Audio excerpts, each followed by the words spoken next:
અનુભવ અને હૃદયસ્થાપ સૌ કેટલા લોકોને ઇનામ મળ્યા હતું ચલો વેરી ગુડ પણ આજે મારી વાતના કેન્દ્રમાં જે લોકોને ઇનામ નથી મળ્યા એ લોકો છે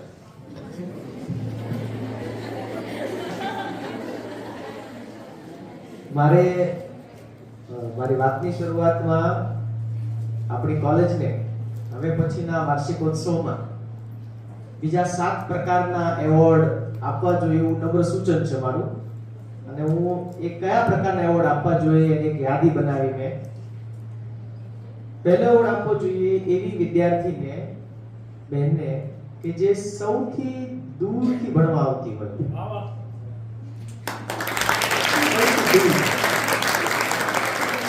કારણ કે એને એના પરિવારે રોજ કેટલું બધું મેનેજ કરવું પડતું હશે એટલે એક એવોર્ડ કોણ છે સૌથી દૂરથી આવતું હતું છે કેટલા કિલોમીટર છે 18 કિલોમીટર 42 થી વધારે કોઈ 42 થી વધારે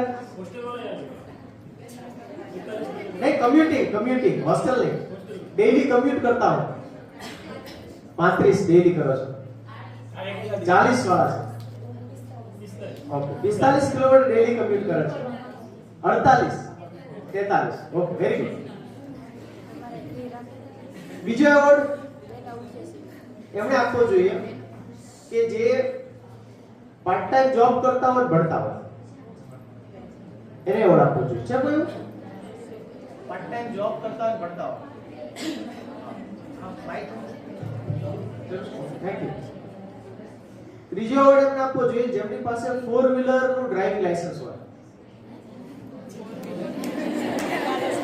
ના એના માટે 4 વ્હીલર હોવી જરૂરી નથી તમને ડ્રાઇવિંગ આવડવું જરૂરી છે મર્સિડીઝ ગાડી પહેલી કાર જ્યારે દુનિયામાં શોધાઈ એ ચલાવનાર મહિલા હતી અને જ્યારે મહિલા પાસે 4 વ્હીલર ડ્રાઇવિંગ નું લાયસન્સ આવે છે ત્યારે સમાજમાં ક્રાંતિ આવે છે ખરેખર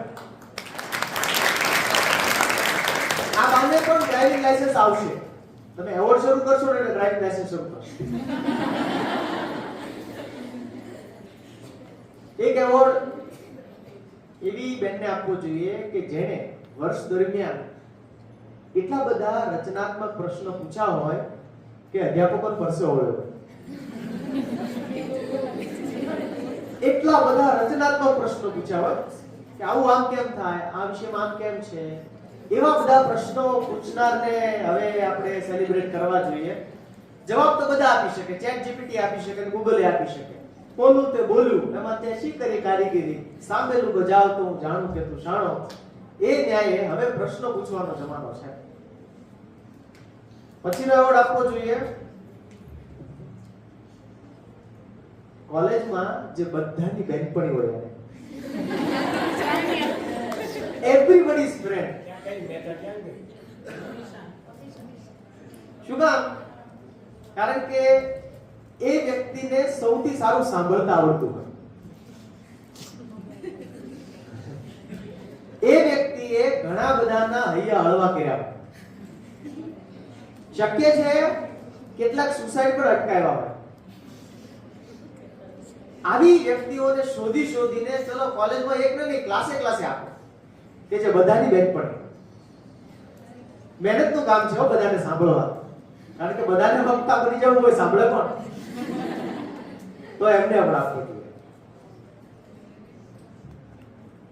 એક એવોર્ડ એવો પણ આપવો જોઈએ કે આ ગયા વર્ષમાં કોઈના ઘરમાં મોટી માંદગી આવી હોય કોઈ પરિવારનું એક્સિડન્ટ થયું હોય એમાં એને કેરટેકર તરીકે કામ કર્યું હોય ભલે કોલેજ પડી હોય 10-12 દિવસ કોલેજ પડી હોય પણ પરિવારના એ સભ્યને એને સાથ સંભાળ લીધી હોય ને તો એને શોધીને એવોર્ડ આપવો બધા અઘરા એવોર્ડ છે પણ જરૂરી લાગે છે ચલો એવોર્ડ જેણે પોતાની વેબસાઈટ બનાવી હોય અથવા તો YouTube ચેનલ બનાવ્યું એને એવોર્ડ આપવો જોઈએ જો શાંતિ થઈ ગયો કેમ શાંતિ થઈ ગઈ કારણ કે આ બધા એવા ક્ષેત્રો છે કે જેમાં પાઠ્યપુસ્તકની બહાર નીકળવું પડશે, સિલેબસની બહાર નીકળવું પડશે, જાતે કંઈક સર્જન કરવું પડશે. આ 21મી સદીમાં સર્જનનો મહિમા છે, રિપીટેશનનો મહિમા નથી. તો આવા કેટલાક એવોર્ડ મળવાના શરૂ થાય તો ખરેખર સોનામાં સુગંધ પડે. તમારી પાસે સોનું જ છે પણ એમાં સુગંધ મેળવી હોય તો આવું કંઈક કરવું પડે, કુછ હટકે. એટલે હવે પછી હું તમારું પ્રદર્શન જોવા આવું, તમારા સંસ્થા સમાચાર છાપામાં વાંચું તો દર વર્ષે આવા નવા નવા એવોર્ડ ઉમેરાતા જાય તો કેટલી મજા પડે. આવા એવોર્ડ શરૂ થાય કેટલા લોકો મજા પડે? ના ના એટલો કરવા જ પડે, કેવો નહીં. હા બરોબર, થેન્ક યુ. સારું, મેં કહ્યું ભાઈ મારા આજની વાતના કેન્દ્રમાં ઇનામ ન મેળવનાર લોકો છે, એનું ચોક્કસ કારણ છે. જુઓ, જેને ઇનામ મળે છે સ્વાભાવિક રીતે જ થોડા હાથ પગ હલાવે છે, થોડી પ્રવૃત્તિમાં જોડાય છે, ભણવામાં હોશિયાર છે. પણ ઇતિહાસ સાક્ષી છે કે જગતમાં જે કંઈ પણ નવું શોધાયું છે એ ભણવામાં હોશિયાર લોકો શોધ્યું નથી. આપણે એક ટેસ્ટ લઈ લઈએ, મારી વાત ખોટી પડે તો. અહીંયા બેઠેલા તમામ જે તમારા સ્ટાફના મિત્રો છે, આપણે એને પ્રશ્ન પૂછીએ. ચાલો, અહીંયા બેઠેલા કોઈ જેટલા લોકોને ગોલ્ડ મેડલ મળ્યો હાથ ઊંચો કરો.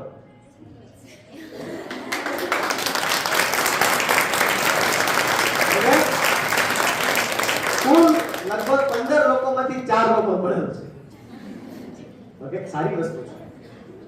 પણ તમે તમારા અભ્યાસક્રમમાં ભણતા છો, ઇનોવેટર્સ બધા, ઇનોવેશનની તમે ટ્રેનિંગ પણ લીધી. મોટા ભાગના એવા લોકો છે કે જેમને એકેડેમિકલી કઈ એવોર્ડ મળ્યા નથી. તો શું એનો અર્થ એ છે કે લોકો નકામા છે? બિલકુલ નહીં. થોડી ફૂટપટ્ટી બદલીએ તો બહુ બધા લોકો કામના નીકળે. સામાન્ય રીતે આપણે ફૂટપટ્ટી કેવું હોય, એકેડેમિક માર્ક્સ, પણ એ સિવાય પણ હવે જગતમાં બહુ સરસ કામો શરૂ થયા છે. હું તમને કેટલાક ઉદાહરણ આપું. પહેલું, એક છોકરી છે સુરતમાં. એ છોકરીનું પરિવાર એ આર્થિક રીતે બહુ જ સંઘર્ષ કરે એવું. એ છોકરીએ નક્કી કર્યું કે ભાઈ મારે મારા પપ્પાને એફવાયમાં આવો વિચાર આવે ને એ જ મારી દ્રષ્ટિએ એવોર્ડને પાત્ર છે. એને વિચાર કર્યો કે મારે મારા પપ્પાને ઘર ગિફ્ટ કરવું છે. પેન્સિલ, પેન, મોબાઈલ એવું ઘર ગિફ્ટ કરવું છે. પછી છોકરી શું કર્યું તો કે YouTube પર પ્રોગ્રામિંગ અને કોડિંગ શીખવાનું શરૂ કર્યું. YouTube પર, કોઈ કોલેજમાં નહીં. ફોન તો આપણી પાસે જ છે, પણ આપણા ફોનમાં કપડા મેચિંગ, મરડા મેચિંગ હાલે. એની પાસે તો ઇન્ટરનેટના પૈસા નથી. તો એ છોકરીએ પડોશીને વિનંતી કરી તમારો વાઈફાઈ આપશો? તો કે સારું, તું ભણતી હોય તો તારે વાઈફાઈ આપીએ. એને વાઈફાઈ 6 કલાક કોલેજ જાય, બીકોમ કરે, અને 6 કલાક YouTube, 12 કલાકનો અભ્યાસ કરે. 3 વર્ષ સુધી એને બીકોમ કરતા કરતા મોબાઈલની એપ્લિકેશન બનાવતા, વેબસાઈટ બનાવતા શીખી છોકરીએ. રોજની 6 કલાક. પછી બેંગ્લોરની એક આઈટી કંપની જાહેરાત આપી કે અમારે ત્યાં આવા એપ બનાવનાર એન્જિનિયરની જરૂર છે. આ છોકરી અરજી કરી. પહેલા લોકો ઈમેલ પાછો કર્યો કે તમે તમારું એન્જિનિયરિંગનું સર્ટિફિકેટ ભૂલી ગયા છો અટેચ કરવાનું. પેલી છોકરી કયો કોર્સ કરતી હતી? બીકોમ. તો બીકોમ તો એન્જિનિયર ના કહેવાય. એ છોકરી લખ્યું હું ભૂલી નથી ગઈ, પણ હું એન્જિનિયર નથી, મને આવડે છે. તો પહેલા લોકો કે સાબિત કરો. ઓનલાઈન ઇન્ટરવ્યુ થયું, એનો સ્ક્રીન શેર કર્યો અને એને છોકરી સરસ મજાની એપ બનાવી દીધી. ફટફટ બધું એના એલ્ગોરિધમ્સ ને લેંગ્વેજીસ ને સરસ છે. કેટલા બધા આઈટી એન્જિનિયર હતા, સોફ્ટવેર એન્જિનિયર, એમાં બીકોમ વાળી છોકરી સિલેક્ટ થઈ. એ છોકરીનું વાર્ષિક પેકેજ 62 લાખ છે. એને એના પપ્પાને ઘર ગિફ્ટ કર્યું. જો ભણ્યા કોને કહેવાય? જ્યારે તમે સ્વતંત્ર રીતે વિચારી શકો, નિર્ણય લઈ શકો, બીજાને ઉપયોગ થઈ શકો, એને ભણ્યા કહેવાય. કોઈ પણ ડિગ્રી ન હોય તો જેની પાસે આ ત્રણ વસ્તુ હોય ને એને ભણ્યા કહેવાય. બાકી તો છે ને ખાઈ ખાઈને પાડ્યું ભેંસું થાય. बड़े तो सब होते हैं, बेहतर हुए. હું તમને ત્રણ ચેલેન્જ આપું, હાલો હિંમત હોય તો આ સાવરકુંડલા મહિલા કોલેજની આ બહેનો સ્વીકારશો? તમે કે પેલા ચેલેન્જ કહો, પેલા મેનુ આપો, પછી અમે સ્વીકારીએ. ચેલેન્જ નંબર 1, તમારી ઉંમર 32 ની થાય ત્યારે તમે કોઈ પણ પ્રકારની જોબ કરતા હોય છોડી દેવાય. કેમ?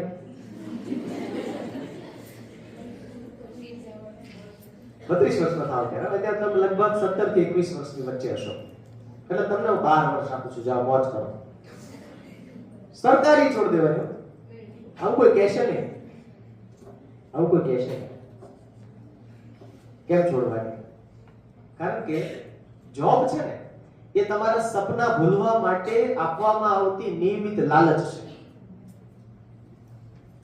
તમારા સપના ભૂલવા માટેની તમને દર મહિનાની પહેલી તારીખે લાલચ આપવામાં આવે કે આટલો આ પગાર, સપના ભૂલી જાઓ, અમારા માટે નોકરી કરો. તો શું કરવાનું? તો કે એવું કંઈક કરવાનું, 10 લોકો તમને નોકરી આપો. અહીંથી તમારું પ્રો મેક્સ શરૂ થાય, 16 પ્રો મેક્સ. ત્યાં સુધી તમે રેગ્યુલર ફોન છો, પણ આઈફોન 16 પ્રો મેક્સ શરૂ થાય તમે જ્યારે બીજાને નોકરી આપી શકો ત્યારે. આપણે એમ નથી કહેતા સર નોકરી ખરાબ છે, પણ આપણે એમ કહીએ છીએ કે બાંધે તો છે, નોકરી બાંધે તો છે. ઘણા બધા લોકો છો તમારી આસપાસ, તમે જો 50 કિલોમીટરમાં સાવરકુંડલા ત્યાં પરિકર મારો નકશામાં 50 કિલોમીટર, તો તમને એવા લોકો મળશે કે જેને જોબ છોડી હોય. આ પહેલું ચેલેન્જ છે. બીજું ત્રીજું કહું ન કહું? થોડા અઘરા છે, કહું? હા, થઈ જાય. તમારી હિંમત છે તો 35 વર્ષે પપ્પાને ઘર ગિફ્ટ કરી દેવાનું. પણ એમ નહીં, 35 વર્ષે પપ્પાને ઘર ગિફ્ટ કરશો ને, તમારા ઈ વાંધો ઉપાડશે તો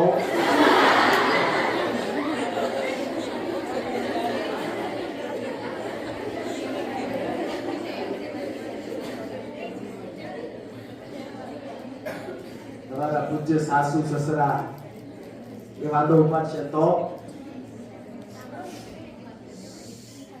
જે થશે એને કેળવણી કહેવાય. એ મૂલ્ય સંઘર્ષમાંથી તમે રસ્તો કાઢી શકો તો કેળવણી કહેવાય. નહીં તો ડિગ્રી તો વેચાતી મળે, કેળવાય કે કેમ એના માટે વેચાય. અને ત્રીજું ચેલેન્જ, 40 વર્ષે કોઈ પણ પ્રકારનો વ્યવસાય કરતા હોય એમાંથી રિટાયર થઈ જવાનું. 40 રિટાયર એટ 40 અભિયાન ચલાવો. 60 વર્ષે રિટાયર થવાનું હતું ને, એ જમાનો પૂરો થઈ ગયો. 60 વર્ષ સુધી કામ કરવું પડે એવો આ જમાનો નથી હો. આ જમાનામાં તમે બધા સ્માર્ટફોન વાળા છો, તો તમારી પાસે ઘણું એવું બધું છે. પ્લાનિંગ જેને કહેવાય એવું છે કે તમે 100% 40 વર્ષે રિટાયર થઈ શકો. નહીતર શું થશે ખબર છે? તમને સ્કૂલમાં પૂછતા તમારો શોખ કયો છે, તમારું ગોલ શું છે, તમે કહો મારે અરુણિમા સિન્હા જેમ માઉન્ટ એવરેસ્ટ ચડવું છે. પણ તો રિટાયર થશો 60 પછી પગ નહીં કામ કરે. તો સપના પૂરા કરવા માટે વહેલા રિટાયર થવું પડે, ફાઇનાન્શિયલી રિટાયરમેન્ટ વહેલા લેવું પડે, એના માટે આયોજન કરવું પડે. એના માટે ફાઇનાન્શિયલ લિટરસી નામની ઘટના તમારા જીવનમાં ઘટવી જોઈએ.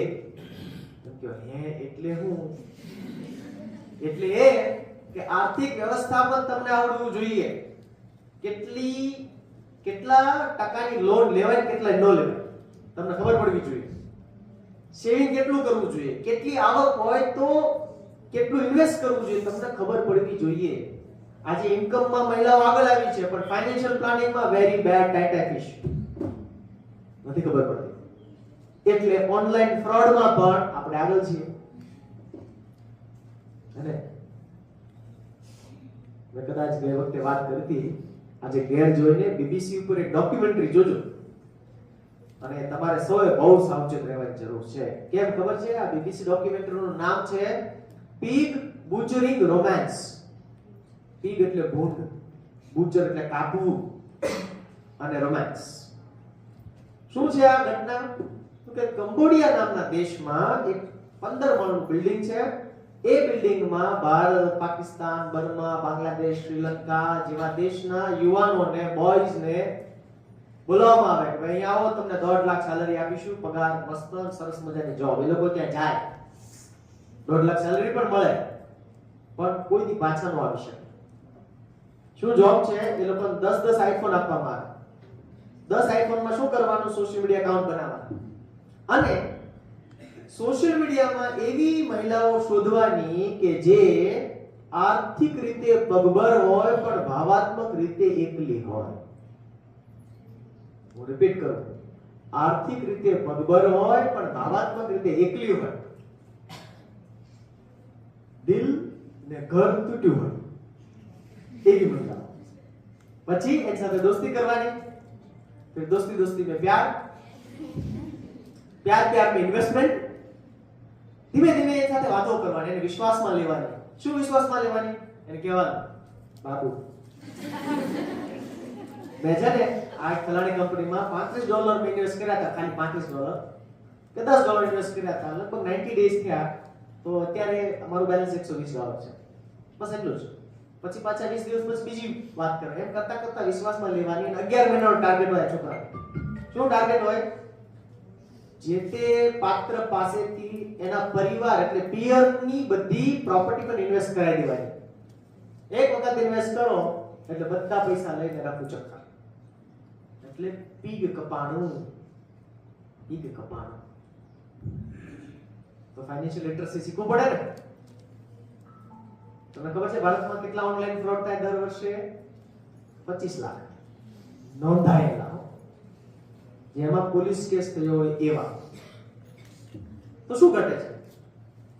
જેટલા ઓનલાઈન ફ્રોડ થાય છે એમાં એક બે વસ્તુ કોમન છે. એક, લાલચ. 2, શોર્ટકટ. આ બે વસ્તુ છે. આપણને એમ થાય કે તેની પાસે આઈફોન છે, મારી પાસે નથી, તો કેમ આવે આઈફોન? લાલચની શરૂઆત થઈ. હવે વધુ પૈસા તો આપણી ઘરની સ્થિતિ આપણે જાણતા હોઈએ, કેવી રીતે આઈફોન આવે એના માટેની જેમ પેલા બીડી માવાળા તલબ જાગે, આપણે જાગે. અને પછી આ બધા વિચારો આવે ને એમાં આપણે શિકાર બની જઈએ, ઓનલાઈન ફ્રોડનો શિકાર બની જઈએ. વચ્ચે છે ને કેટલીક નવી અંધશ્રદ્ધાઓની એક યાદી બનાવવાની કોશિશ કરેલી. કેટલીક નવી અંધશ્રદ્ધા શરૂ થઈ છે.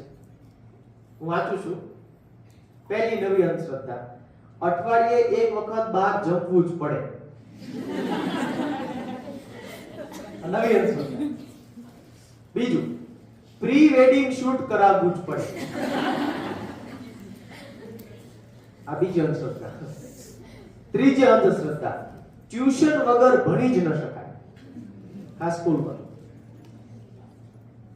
ચોથી અંધશ્રદ્ધા, આવક કરતા મોટી લોન લઈને સુવિધા ભોગવવી જ પડે. હપ્તે લઈ આવે ને ફોન. પછીની અંધશ્રદ્ધા, રજાઓમાં ક્યાંક બહાર ફરવા જવું જ પડે. પછીની અંધશ્રદ્ધા, રસ્તા પર હોર્ન ન મારીએ તો સામે રહેલું વાહન કે વ્યક્તિ આજીવન ત્યાં જ રહે. પછીની અંધશ્રદ્ધા, જન્મ દિવસ પર પાર્ટી કરવી જ પડે. પછીની અંધશ્રદ્ધા, રોજ 2 GB ઇન્ટરનેટ પૂરું ન થાય ત્યાં સુધી જાગવું જ પડે. છેલ્લી અંધશ્રદ્ધા, આપણે કેટલો આનંદ કરી રહ્યા છીએ એ સોશિયલ મીડિયા પર મૂકવો જ પડે. એટલે હું આવ્યો ને જ્યારે ગાડી પાર્ક કરતો હતો તો કેટલાક લોકો ફોટા પાડતા. સારી વસ્તુ છે, સારી વસ્તુ. પાડવા શું વાંધો, પડાય. પણ હમણાં એક અમારા મિત્રનું છૂટું થયું. અને છૂટા થવાનું કારણ આ ફોટા હતું. અમે લોકો મનાવવા ગયા. કીધું ભાઈ ચાલ્યા કરે, હવે રસોડા વાસણ પકડે તો સારા સ્વસ્થ દાંપત્ય જીવનનું એ લક્ષણ છે. ઝઘડો ન થાય તો એનો મતલબ એમ થાય કોઈ એક પાત્ર દબાઈ રહ્યું છે. ઝઘડો થવો છે, પણ મને કે આવું ન હોય, કે એને વધારે પડતો ફોટો પાડવાનો શોખ છે. ઠીક છે, હવે ફોન છે, આપણો સમય છે, બધો એ પ્રમાણે કરવું છે. મને કે દિવસના 1300 ન હોય.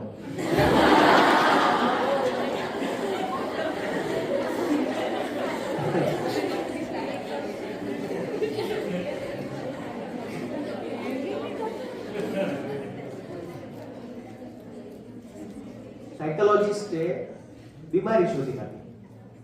એ બીમારીનું નામ છે, તમે જો સાયકોલોજી ભણવામાં આવતું હોય તો આવે છે. હા, એ બીમારીનું નામ છે નાર્સિસિસ્ટિક ડિસઓર્ડર, એટલે કે આત્મમુગ્ધતાની બીમારી. ગ્રીસમાં એક રાજકુમાર હતો જેનું નામ હતું નાર્સિસસ. એણે એનું પ્રતિબિંબ ક્યારે દર્પણમાં કે પાણીમાં જોયેલું જ નહીં, પણ 20 વર્ષનો યુવાન થયો, હેન્ડસમ, એ પહેલી વખત નદીએ જઈને તો ખુશ થઈ ગયો. ઓહો હો હો હો, કેટલો રૂપાળો છું, મારી જેવું રૂપાળો છે, એટલો બધો પાણી ડૂબી ગયો, મરી ગયો. એના પરથી મનોવૈજ્ઞાનિકોએ આ બીમારીનું નામ પાડ્યું. જે લોકો બહુ સેલ્ફી લેતા હોય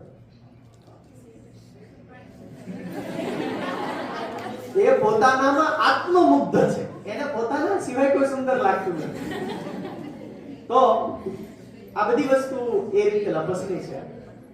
પણ મને એમ લાગે કે આ ફાઇનાન્શિયલ લિટરસી વાળું ફિનિશિંગ સ્કૂલમાં નથી, પણ એ સિવાય આપણા મંડળે સેબી વાળા લોકો ફ્રીમાં વર્કશોપ કરાવે છે. સેબી આવી ગયો ને, પછી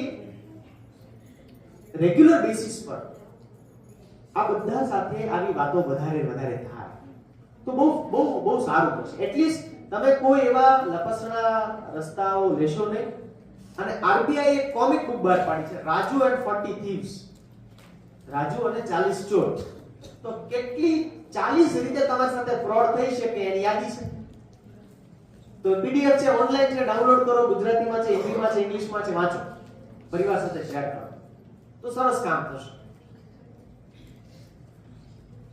જ્યારે હું ચાઇના ગયો ત્યારે એક છોકરી 6થા ધોરણમાં ભણે. હું જે સ્ટેશનથી મેટ્રો લઉં એ સ્ટેશનથી એ છોકરી મેટ્રો લે. એના હાથમાં રોજ એક ચોપડી જોઉં. એટલે એક દિવસ મેં સાથે વાત કરી. ચાઇનામાં 98% લોકોને અંગ્રેજી નથી આવડતું. એટલે વાત કેમ કરવાની? માઇક્રોસોફ્ટ ટ્રાન્સલેટર લેવાનું, આપણે ઇંગ્લિશમાં બોલવાનું, એ ચાઇનીઝમાં એને દેખાય આમ બતાવવાનું, એ ચાઇનીઝમાં બોલે, આપણે ઇંગ્લિશમાં સમજાય. અમે એટલા માટે વાત કરી કે અંગ્રેજી શીખવાનું, પણ ન આવડે તો દુનિયા ઊભી નહીં રહી જાય. ઓકે, આ કોણ કહે છે? જેણે ઇંગ્લિશમાં પીએચડી કર્યું છે, ઈ કહે છે. ઓલરાઈટ, ચિંતા નહીં કરવાની. આ ટેકનોલોજી આપણા માટે શોધાય છે બધી. એટલે તમને અંગ્રેજી નહીં આવડતું હોય તોય તમારું ગાડું સરસ ચાલશે ને, દોડશે, ઉડશે. આ છોકરી સાથે મેં વાતચીત છે, એના હાથમાં પુસ્તક કયું હતું? Rich dad poor dad, investment book. 6થા ધોરણની ટેણી વાંચે છે. મેં કીધું આ તું કેમ આ વાંચે છો? મને કે અમારી નિશાળમાં એવું છે કે તમને ગમતા ક્ષેત્રના પુસ્તકોનો તમારે રિવ્યુ કરાવવાનો અને ચાર ભાગમાં કરવાનો. એક મહિનામાં એક વિદ્યાર્થીનો વારો હોય, આ મહિને મારો વારો છે, મારે 1 કલાકના 4 લેક્ચર લેવાના. 1 કલાકનું 4 લેક્ચર. એવા મારે ઇન્વેસ્ટમેન્ટ વિશે સમજાવવાનું. તો તારો રસનો વિશે ઇન્વેસ્ટમેન્ટ છે? તો કે હા. તમે વિચાર કરો, ચાઇના શું કામ આગળ છે? કારણ કે ત્યાં લોકો જે કરે છે ને ગંભીરતાથી કરે છે. કેઝ્યુઅલ નથી, કરવા ખાતર કરી લીધું, હાલો જતા રહ્યા, વાગે બારું એટલે છૂટું. એવું નથી. શું આપણે એવું કરીએ છીએ? જે કામ કરીએ એમાં ઓત પ્રોત ઓળ ઘોળ, ટોમસ આલ્વા એડિસન જેવું. એનો ખબર છે એનું આવું હતું. આ જે તમારો હોલ છે ને, ટોમસ આલ્વા એડિસનના ઘરમાં એની લેબોરેટરી હતી, બેઝમેન્ટમાં. તો એ નીચે પ્રયોગ કરતો હતો, તો એની સાળી રહેવા આવી એની બેન જોડે. લગભગ 60 દિવસ રોકાણી. એમાંથી 50 દિવસ ડિનરની થાળી લઈને એ સાળી નીચે બેસો. 50મા દિવસે ટોમસ આલ્વા એડિસન માથું ઊંચું કરીને શું લે તું કીધી તો 50 દિવસથી હું જ જમાડું છું. આ શું બતાવે છે? તન્મયતા. તમે જ્યારે સમય સ્થળ એ ભૂલી જાઓ અને તમને જે થાય એ તમારો રસ્તો વિશે કહેવાય. પણ આપણે મોટા ભાગે આપણે છઠ્ઠા ધોરણમાં શું ટીવાય સુધી ખબર પડતી નથી કે મારો રસ્તો વિશે છે કયો. એટલે ટીવાય પછી તૈયારી શરૂ કરે. ટીવાય પછી ખરેખર તૈયારી કરવાની હોય જે યુપીએસસી માં પાસ થતા હોય ને એફવાય થી કરતા હોય તો આપણે અવેરનેસ માં બહુ પાછળ છીએ. અને ઘણી વખત શું થાય તૈયારી બહાનું હોય બફર માં તૈયારી કરો તો લગન કરી દેશે. તો બફર તરીકે તૈયારી નથી વાપરવાની. તો હવે પછીનો સમય જે મેં કહ્યું પ્રશ્ન પૂછતા આવડે, કશું નવું સર્જન કરતા આવડે. દર વર્ષે તમારો સીવી જોયા કરવાનો, રિઝ્યુમે જોયા કરવાનો, કંઈક એડ થયું કે ખાલી વજન જ વધ્યું? શું એડ થયું સીવી માં, બાયોડેટામાં, રિઝ્યુમેમાં જોયા કરવાનું. નહીતર અઘરું છે. 100 માંથી માત્ર 27 વિદ્યાર્થીઓ જ હાયર એજ્યુકેશનમાં પહોંચે છે. એમાં તમે છો બોલો 100 માંથી 27. તો કેટલી સ્પર્ધા લાગે છે? આ 27 નો 50 થાય તો સરકારનો ગોલ છે 2030 સુધીમાં 50% એનરોલમેન્ટ લાવી દેવું હાયર એજ્યુકેશનમાં. 50%. પણ ખરેખર સ્પર્ધા નથી હો. કોઈ એવું કહેતો કે બહુ સ્પર્ધા છે. બિલકુલ સ્પર્ધા નથી. 7000 ક્લાર્કની જગ્યા હોય 18 લાખ ફોર્મ ભરાય તો સ્પર્ધા નથી. 18 લાખમાંથી 17 લાખ અને 98000 તો એવા છે કે જેને ટ્રાય કરવા માટે ફોર્મ ભર્યું છે. બેંક પણ ભરતી દો, હું ભર દઉં. મહારાજે કીધું માળા ફેરે તું ફેરે તો હું ફેરું. ખરેખર જે પાસ થવાના છે ને એની પાસે એબ્સોલ્યુટ ક્લેરિટી છે. એની પાસે ક્લેરિટી છે. એનો મોટા ભાગનો સમય એ પુસ્તકાલયમાં આપે છે, કન્સ્ટ્રક્ટિવ ચર્ચા કરવામાં આપે છે. એનો ચર્ચાનો વિષય ફૂડ કે ડ્રેસનો કલર નથી. પિન્ટરેસ્ટમાં કાયમી સર્ચ કરતા નથી કયો ડ્રેસ નવો આવ્યો. સમજો તો 18 લાખમાં જે બેકારીની ફોજ છે આવી છે. જે પાસ થવાના છે એ તો નક્કી જ છે. એ તો ગુમ થઈ ગયેલા છે, અદૃશ્ય છે, દેખાતા નથી. એ ક્યારે દેખાય છે? સીધા છાપા કે ફલાણા નાનકડા ગામની છોકરી 45 કિલોમીટર અપડાઉન કરતી હતી અને એણે જીપીએસસી યુપીએસસી ક્રેક કરી. તો શું આપણી દિશા એ છે કે કેમ? અચ્છા, તમને ક્યારે ખબર પડશે તમે સફળ થયા? શું તમને એવોર્ડ મળશે ક્યારે? તમને ખબર ક્યારે પડે તમે સફળ થયા? તો મારું એવું સાદું ગણિત છે, દેશી ગણિત. સફળ થયા એવું ક્યારે ખબર પડે કે નંબર 1 જ્યારે આપણી આસપાસ સારા લોકો ગોઠવાવા લાગે, દુષ્ટતા ભેગી થાય તો સમજવાનું આપણી પવિત્રતા ઓછી થાય. એટલે તમારી પ્રાર્થના મને બહુ ગમ્યા છે. એનો ફોકસ પવિત્રતા છે. તો આપણી પવિત્રતા ઓછી થાય તો જ આપણી તરફ નેગેટિવિટી આકર્ષાય, નહીતર આકર્ષાય જ નહીં. તો આપણી પવિત્રતા વધારવા શું કરવું? સત્સંગ. એટલે કરતાલ વાળો નહીં. હું તો અમૂલ ડેરી ગઈ કે માખણ લેવા ગઈ. એ કરાય, એમાં વાંધો નહીં. એ કરાય. પણ વિદ્યાર્થી અવસ્થામાં સત્સંગનો અર્થ એ થાય કે જો હિંમત હોય, આપણામાં કોઈ પણ પ્રકારની હવા હોય તો ઓછામાં ઓછા 500 પેજ થતા હોય એવું પુસ્તક વાંચવા. એટલે તમે તરત સ્પર્ધાની બહાર નીકળી જશો. તમે તરત 98% તમને અડચણ થયો. 500 પેજ વાંચવા એટલે શું? 500 પેજ વાંચવા એટલે રોજ 3-4 કલાક નોટિફિકેશનના ડિસ્ટ્રેક્શન વગર બેસવું, વાંચવું, સમજવું, વિચારવું. કેટલી શાંતિ થઈ ગઈ. મોટા ભાગના લોકોએ વિચાર્યું કે મારા સિવાય બધાને કીધું. એવું થયું. હવે છોકરાઓને પૂછ્યું કે બહુ સરસ સ્ટડી થયો કે બોર્ડના વિદ્યાર્થી, બોર્ડ એક્ઝામ ચાલે તો બોર્ડના વિદ્યાર્થીને પૂછ્યું કે તમે અભ્યાસ કરવાનું શરૂ કરો તો લગભગ કેટલી મિનિટ પછી બગાસો આવે? તો બધાએ અલગ અલગ કીધું. ફણગાવેલા મગ ખાવા વાર લાગે ને, આખી રાત પલાળવા પડે ને, જરૂરી છે. વહેલા ઉઠીને કસરત કરવો કંટાળો આવે ને? જરૂરી છે. 500 પાનાની બુક વાંચવી કંટાળો આવે ને? જરૂરી છે. જેટલું જરૂરી છે. એટલે કાયમ જો મજા ગોતતા હોય તો યાદ રાખો આપણે બીમાર છે. જેને ન મજા આવી તો મજા ન આવે. તો આ એન્ટરટેનમેન્ટ છે, આ મનોરંજન છે, આ ધ્યાન નહીં, આ ક્લાસરૂમ છે. આમાં તો મારે બૌદ્ધિક રીતે સક્રિયતાથી જોડાવાનું છે. આમાં મને કંટાળો આવશે તૈયારી સાથે જ મારે આવવાનું. તો કે બહુ મજા તો સમજવાનું કશું ખોટું રંધાયું એટલે મજા આવી, એટલે મજા ન આવે. મેં એવા ગુરુકુળો જોયા છે, જૈન ગુરુકુળ, કે જેમાં વિદ્યાર્થીઓને ઉભડક બેસી ભણવાનું હોય. એટલે આપણે શાસ્ત્રોમાં કીધું છે વિદ્યાર્થી કથા સુખમ, વિદ્યાર્થીને સુખ ક્યાંથી હોય? તો બેન્ચીસ હોય, ટેકો દીધો, લાંબા પગ કર્યા હોય, એ બધું જ હોઈ શકે. વિદ્યાર્થી ન હોઈ શકે, એ પરીક્ષાર્થી હોઈ શકે, એનો યુનિવર્સિટીમાં રેન્ક આવી શકે, પણ એની શીખવાની તીવ્રતામાં વધારો ન થાય. તમારી શીખવાની તીવ્રતામાં વધારો થયો કે કેમ એ નક્કી થશે પ્રશ્નોથી. મેં એક વર્ષ એક સ્કૂલમાં ડાયરેક્ટર તરીકે કામ કર્યું. તો મને પહેલા દિવસે મારે શું કરવું જોઈએ? 1000 બાળકો, પહેલા જ દિવસે 1000 બાળકોને એક એક પેજ આપ્યો A4 સાઈઝમાં, અને બાળકોને કીધું કે તમને ભગવાન મળે અથવા તો મોટા વૈજ્ઞાનિક મળે તો તમે એને કયો પ્રશ્ન પૂછો? શું કીધું? ભગવાન મળે અથવા તો મોટા વૈજ્ઞાનિક મળે તો તમે શું પૂછો? એ લખી દેવાનું. એક જ શરત છે કે પ્રશ્ન હાવ અથવા વાય થી શરૂ થવો જોઈએ. છોકરાએ પ્રશ્નો લખ્યા, ઈ છોકરાની સમિતિ બનાવી અમે 1000 માંથી અમે 180 પ્રશ્નો સોર્ટ કર્યા. પછી બધી દિવાલ ઉપર જ્યાં જ્યાં સુવિચારો લખ્યા હતા એ બધા ભૂસીને પ્રશ્નો લખી દીધા. અને પેઇન્ટરને ના બોલાવ્યો, છોકરાઓ જ, છઠ્ઠા સાતમા વાળા છોકરાઓએ ઓઇલ પેન્ટથી પ્રશ્નો લખી દીધા.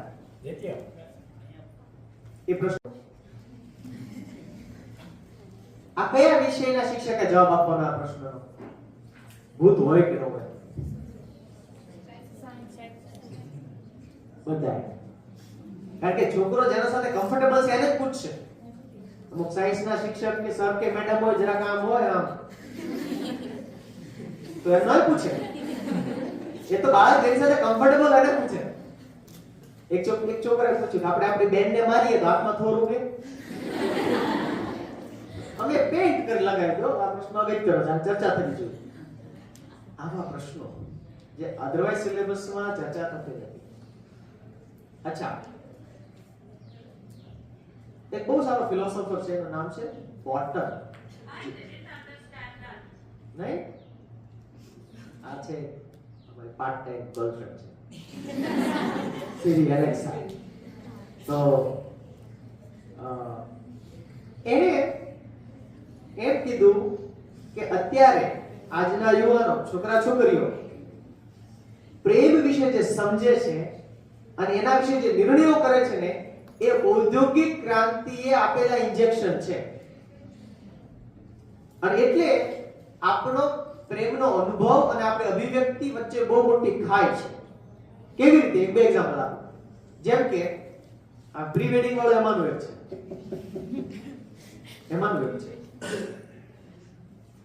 જેમ કે તમે જોયું હમણાં ફેબ્રુઆરી ગયો એટલે ઘણા બધા ડેઝ ગયા, રોઝ ડે ને પ્રપોઝ ડે ને. ગુજરાતી ભાષામાં આઈ લવ યુ માટે શબ્દ જ નથી.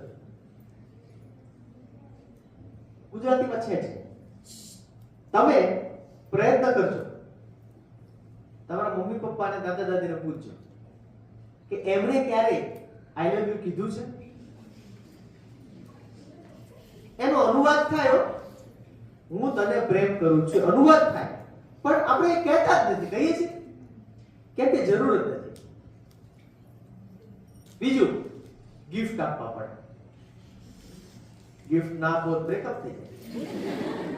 હિનાનો યાદ છે? હિના 5 વર્ષ પહેલા હિનાનો વ્યવસાય તૂટી ગયો. એમાં એનો ફોન આપ્યો હતો, એની બેન બાદવા આવી. તમે કોઈ રિયલ ટેડી બેર જોયું છે? પાંડા, રિયલ પાંડા, જીવતું. કોઈ નથી જોયું. મેં જોયું. તો કેવી રીતે વેલેન્ટાઇન્સ ડે માં ટેડી બેર આવે? મને એમ લાગે આપણા જેવા દેશમાં તો વાછડું આપવું જોઈએ.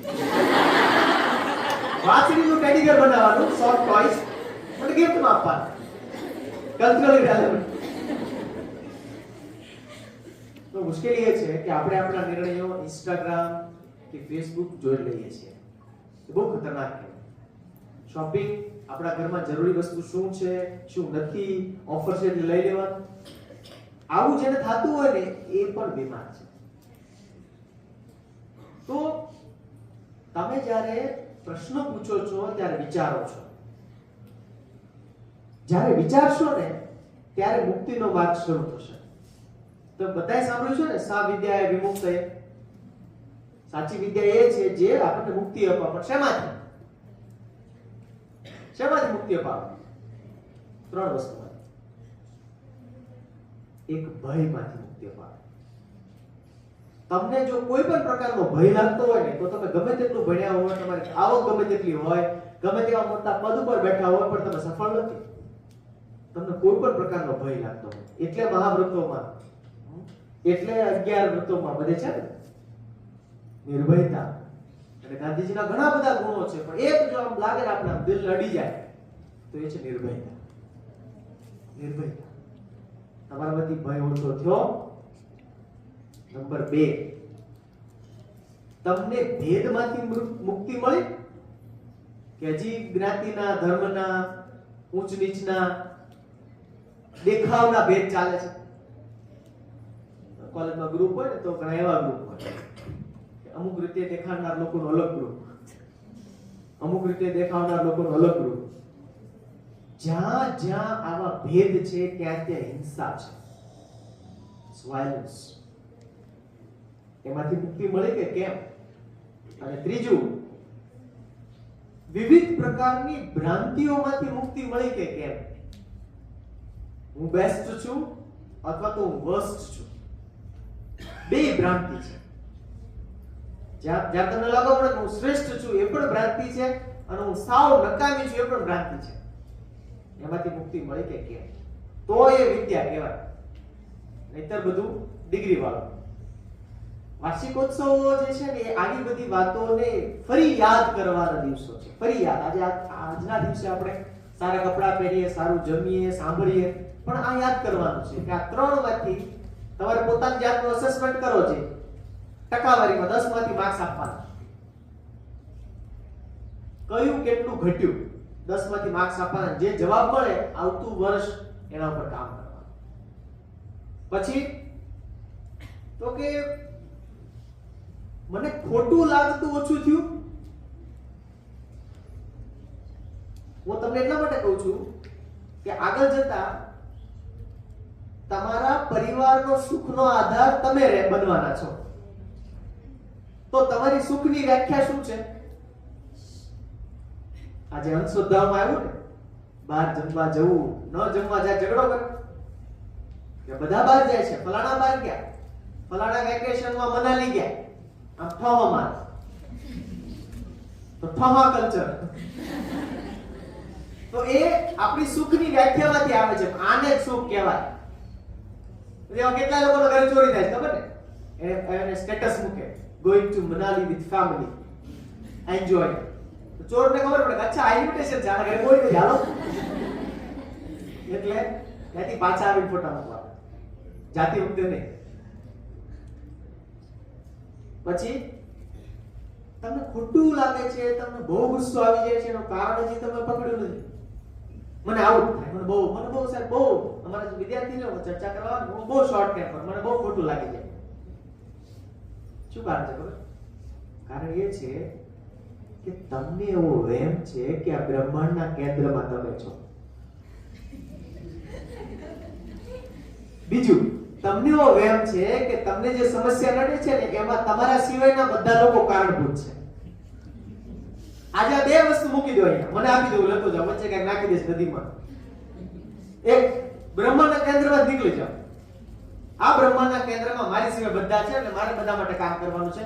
મારા માટે કોઈ કાઈ ન કરે તો હાલશે. પછી જો તમારે અરે સ્કિન ટોન બદલાઈ જશે, ગ્લો આવી જશે. તમારી સ્કિન છે ને ગ્લો એન્ડ લવલી બની જશે. આ સ્કિન ગ્લો એન્ડ લવલી એટલા માટે નથી કારણ કે તમે અંદર કેટલો બધો આવો કચરો ભરીને આટા મારો છો એટલે તમારા બોડીના સેલ જ ડિસએગ્રી થાય છે.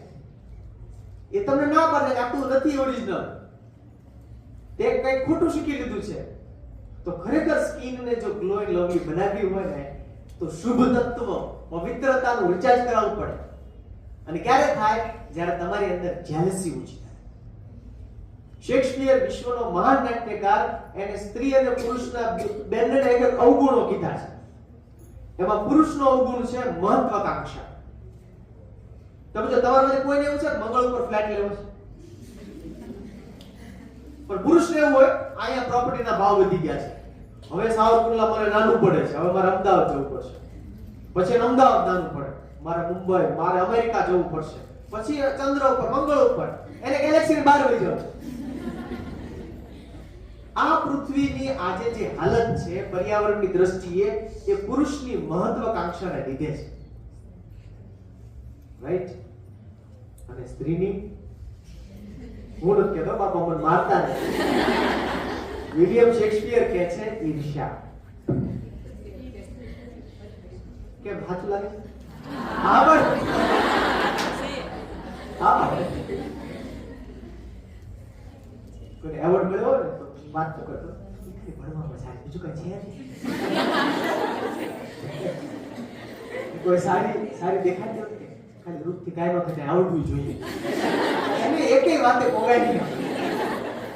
તો હમણાં બાપુની કથામાં નોર્વે ગયા, તો નોર્વેનો હેપીનેસ ઇન્ડેક્સ બહુ ઊંચો છે.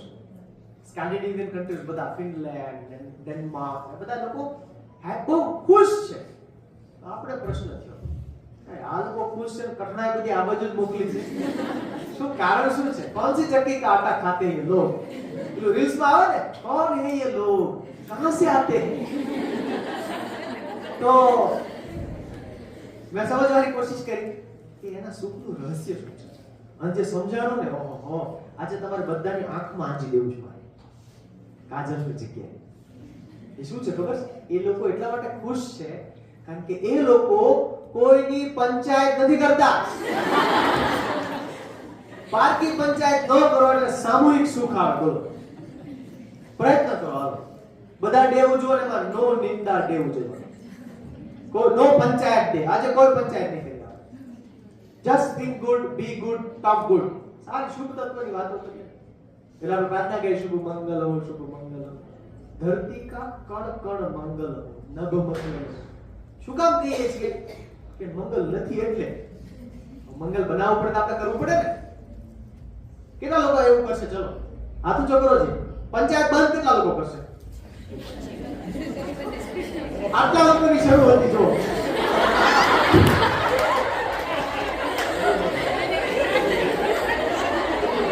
પકડાઈ ગયા.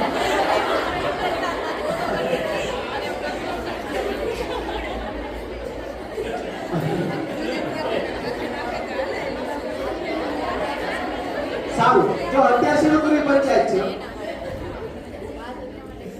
ના, પણ જેટલા લોકો હાથ ઊંચા કર્યા ને એમની પ્રામાણિકતા માટે આપણે તાળી પાડવી જોઈએ. ઓલરાઈટ, બીજું હવે ત્યાં એ જોયું, સુપરવિઝન વગર લોકો નિષ્ઠાથી કામ કરે છે. કોઈ જગ્યાએ સુપરવાઇઝર નથી.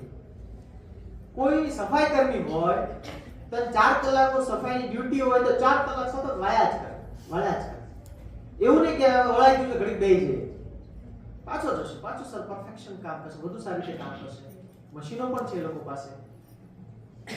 તો મને એમ લાગે છે કે આપણે આપણા પોતાનો સુપરવાઇઝર બની શકીએ કે કોઈ પણ આપણે કામ ચીંધે તો એ કામને ગુણવત્તા સભર ઓછા સમયમાં પૂરું કરી શકીએ. એવી ખેવના જાગે તો દેશ આગળ આવે. હમણાં મને બહુ સરસ તક મળી, તમે બધા પણ કદાચ એ સ્પર્ધામાં જોડાયા છો, વિકસિત ભારતમાં. અને વિકસિત ભારત અભિયાન ચાલે ને, એમાં નિબંધ સ્પર્ધા હતી. 30 લાખ વિદ્યાર્થીઓ ભાગ લીધો ભારતમાં એ નિબંધ સ્પર્ધામાં. એમાંથી પછી 3 લાખ સિલેક્ટ થયા. એમાંથી 30,000 સિલેક્ટ થયા. 30,000 સિલેક્ટ થયા ને એમને સરકારે કહ્યું કે હવે તમે પીપીટી બનાવો. પીપીટી બનાવી. એમાંથી 3,000 સિલેક્ટ કર્યા. એ 3,000 ને દિલ્હી બોલાવ્યા વડાપ્રધાન સામે પ્રેઝન્ટેશન કરવાનું. હવે 3,000 માંથી 20 લોકો પસંદ કરવાના હતા. તો એ પસંદગી કરવા માટે ભારતમાંથી 100 લોકો બોલાવ્યા. એમાં મને તક મળેલી. મારે કેવું છે એ 3,000 લોકો કેવા હતા? તમારી જ ઉંમરના કોલેજના છોકરા છોકરીઓ 3,000 કેવા હતા? શું કામ એ 3,000 માં આવ્યા? નંબર 1, અમે લોકો 3 દિવસ સાથે હતા ભારત મંડપમમાં. 3,000 માંથી કોઈ રીલ્સ જોતું નહોતું. નવરા હતા તો કોઈ નહીં. એની સાથે ચર્ચા કરીએ તો લેવલની ચર્ચા થતી હતી, ડેટા આધારિત ચર્ચા થતી હતી, બિનજરૂરી ગપ્પા નહોતા. પછી વડાપ્રધાન શ્રી સાથેનો કાર્યક્રમ હતો, એમાં અડધી કલાકનો બફર હતો. બધા 5,000 લોકો ઓડિટોરિયમમાં બેઠા છે.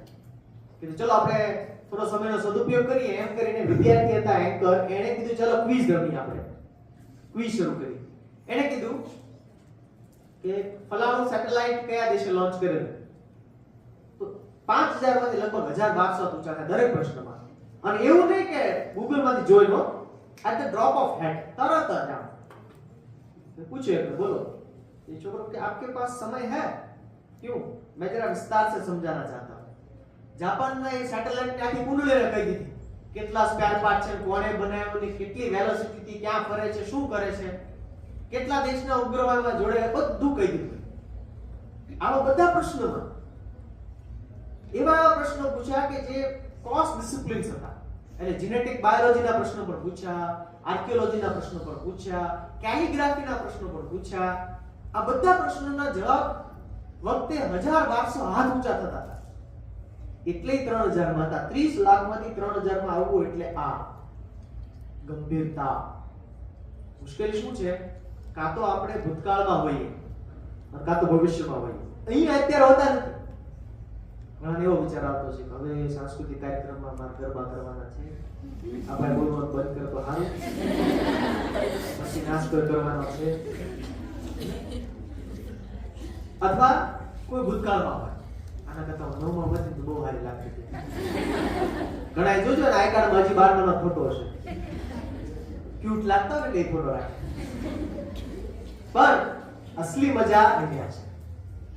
અસલી મજા અહીંયા છે. મને એમ લાગે છે કે તમે બધા હવે પછી જે કંઈ પણ ભણો એમાં એક સાથે આ બધું ડિગ્રી ને બધું ભલે કરજો, પણ એક ખિસ્સું રાખજો સાઈડમાં, જેમાં થોડીક વસ્તુઓ તમે ભરતા જજો તો તમને આમ જીવનની મોજ આવશે. મોજ સાચા અર્થમાં સચિત આનંદ વાળી વાત છે. આનંદ ખૂટે નહીં એવો. આપણો આનંદ કેવો છે કે ડેટા પૂરો થાય આનંદ પૂરો, મેગી પૂરું થાય આનંદ પૂરો. એટલે ભારત દેશની ખોજ હંમેશા એવી રહી છે કે આપણે ઇટરનલ હેપીનેસ મેળવીએ, શાશ્વત આનંદ. એટલે બધા લોકો સ્ટીવ જોબ્સ છે, બધા લોકો અહીંયા આવે છે. આપણે શિવાનંદની વાત કરી ને, શિવાનંદ સ્વામીએ એપીજે અબ્દુલ કલામની સ્ટોરી કરી. પણ આ બધા આશ્રમોમાં આ બધા લોકો એટલા માટે આવે છે અહીંયા કંઈક એવું છે જે તમને પરમનન્ટ આનંદ આપી શકે. તો એ છેલ્લી થોડી પોટલીઓ આમ નાખતો જાવ, બી વેરતો જાવ, પછી મારી વાત પૂરી. સિવાય કે તમને પ્રશ્ન હોય. હું એવું માનું છું કે તમને પ્રશ્ન નહીં હોય. ના હું એવું માનું છું કે તમે નહીં પૂછી શકો.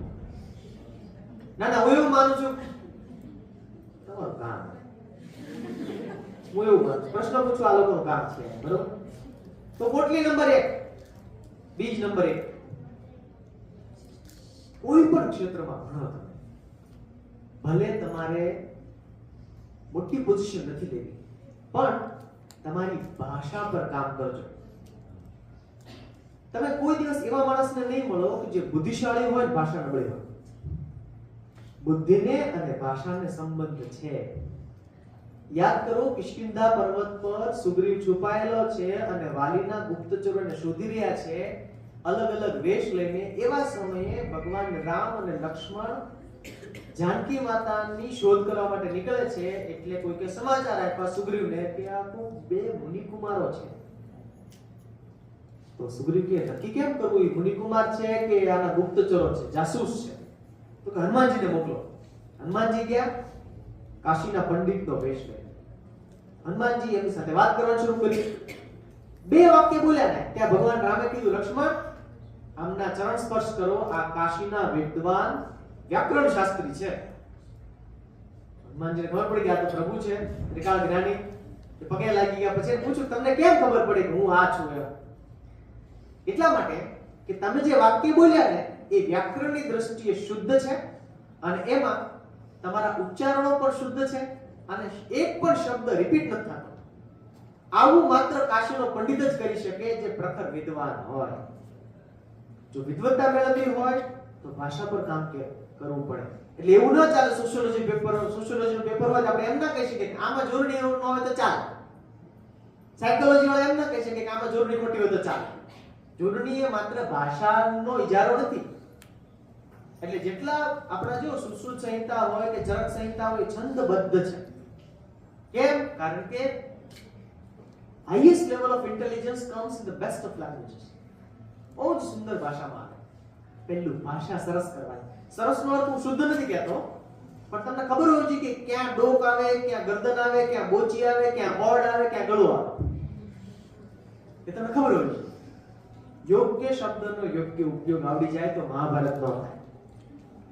તો ઇન્દ્રાસનની જગ્યાએ નિદ્રાસન ન મળે. એટલે ભાષા બહુ કામની વસ્તુ છે. પહેલી આ વસ્તુ. નંબર 2, તમારી આસપાસ જે સમસ્યાઓ છે એને ઉકેલવાની કોશિશ કરો. ફરિયાદી ન બનો. આ નથી તે નથી. નથીનું લિસ્ટ અનંત છે. અને એક ભાઈને ફેક્ટરીમાં કામ કરતી વખતે જમણો હાથ મશીનમાં આવી ગયો. કામ પોતે જમણેરી હતો. એટલો બધો દુખી થઈ ગયો કે સુસાઇડનો વિચાર આવ્યો.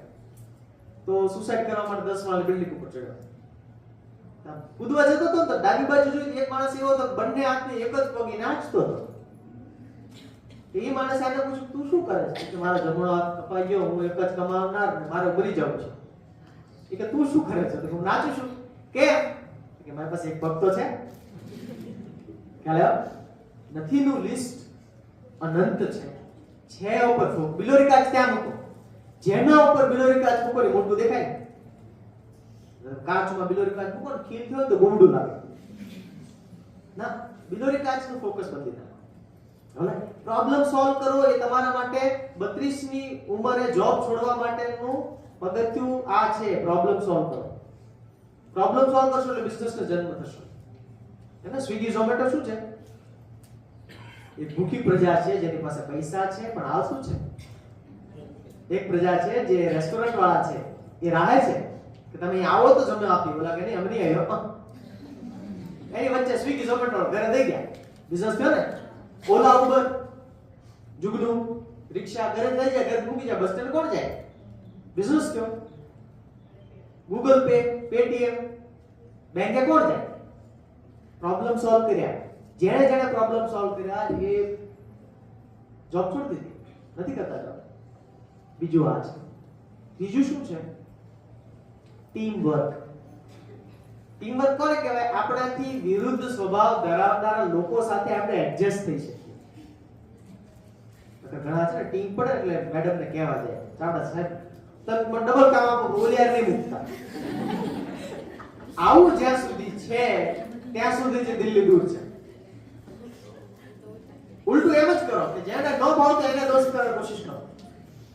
ખરેખર તમે 2% સક્સેસફુલ લોકોમાં આવી જશો. શરૂઆત થઈ જશે.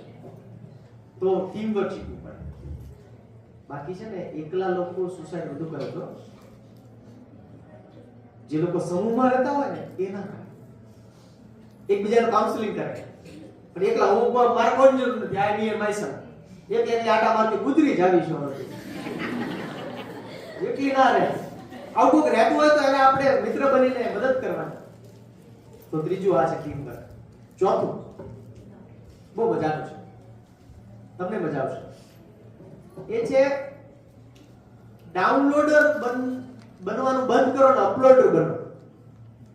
બહુ બધું ડાઉનલોડ કર્યું આપણે. કંઈક અપલોડ કરો.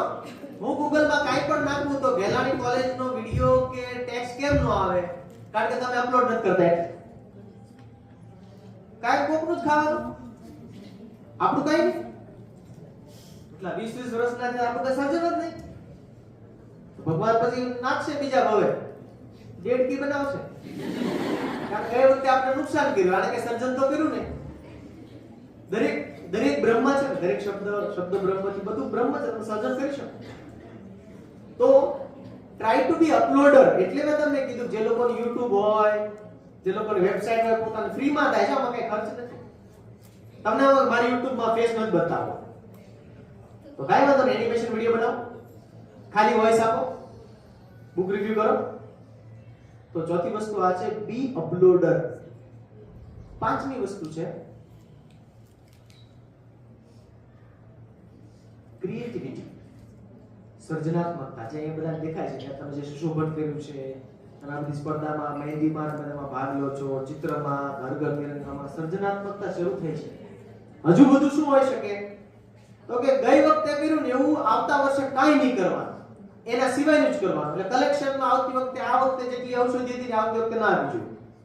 આ વખતે જેટલા સિક્કા કરન્સી હોય આવતી વખતે ના આવવા જોઈએ. આ વખતે જે રંગોળી ડિઝાઇન છે આવતી વખતે ના જોઈએ. દરેક શિક્ષક ધ્યાન રાખે કે આપણે રિપીટ કરી રહ્યા છીએ કે ક્રિએટ કરી રહ્યા છીએ. દરેક વસ્તુને તમે ચોકડી મારતા જાઓ તો જે જન્મ છે મસ્ત બને છે. છેલ્લું, અને એના માટે જોક છે. હું તમને જોક કહું તો તમને દાંત આવે? એ કે ડિપેન્ડ કરે જોક કેવો છે. અઘરું છે, હવે જે છે અઘરું છે. છેલ્લું છે, એક ભાઈને ઘરે મહેમાન આવ્યા તો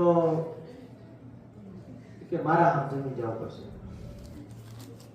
કે સારું, જમવા બેઠા ને તે મહેમાન ને ઓડી લાકડી આપી. પછી કાને શું કરવાનું કે અમને ફોલો કરો. તો યજમાન હતા શું કરે, એક કોળિયો મૂકે અને ઓસરીમાં ટાક ટાક કે આ શું કરો ને, મારી પરંપરા છે. સારું એમ કર્યું એ કારણ ખબર નથી, પણ અમે પેઢીઓથી આવું કરતા આવીએ છીએ. ઓકે, ચાલો કોઈને પૂછીએ. તો ગામમાં એક વડીલ હતા, 94-95 વર્ષના દાદા. એને પૂછ્યું કે આનું શું કારણ છે, આ ઘરમાં આવી પ્રવૃત્તિ ચાલે છે? તો તેનું કારણ એવું છે કે 5મી 6ઠી પેઢીએ બા ને દાદા બે અંધ હતા. તો જમતી વખતે કૂતરું કે બિલાડી થાળીમાંથી લઈ ન જાય ને એટલે લાકડી રાખતા.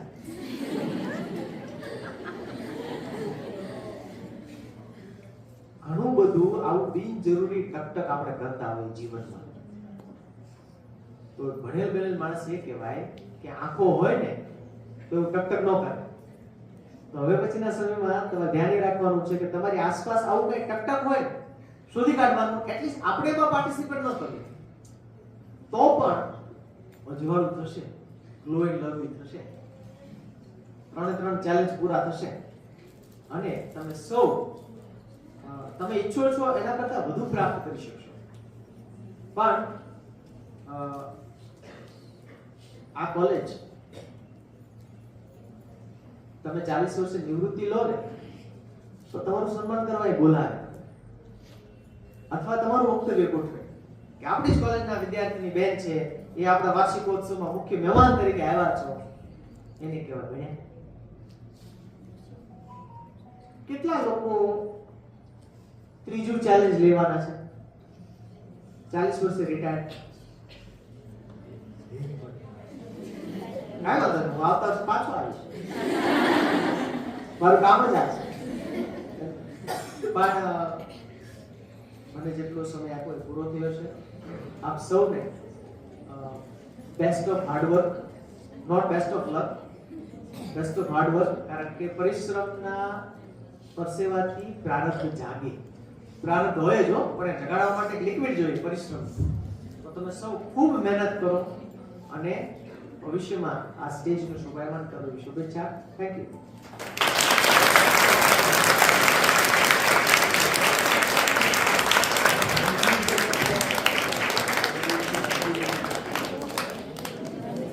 ખૂબ આભાર સાહેબ. આપના વિચારો અમારા માટે જીવનભરનું ભાથું બની રહેશે. ત્યારબાદ કાર્યક્રમના અધ્યક્ષ શ્રી ડોક્ટર દીપકભાઈ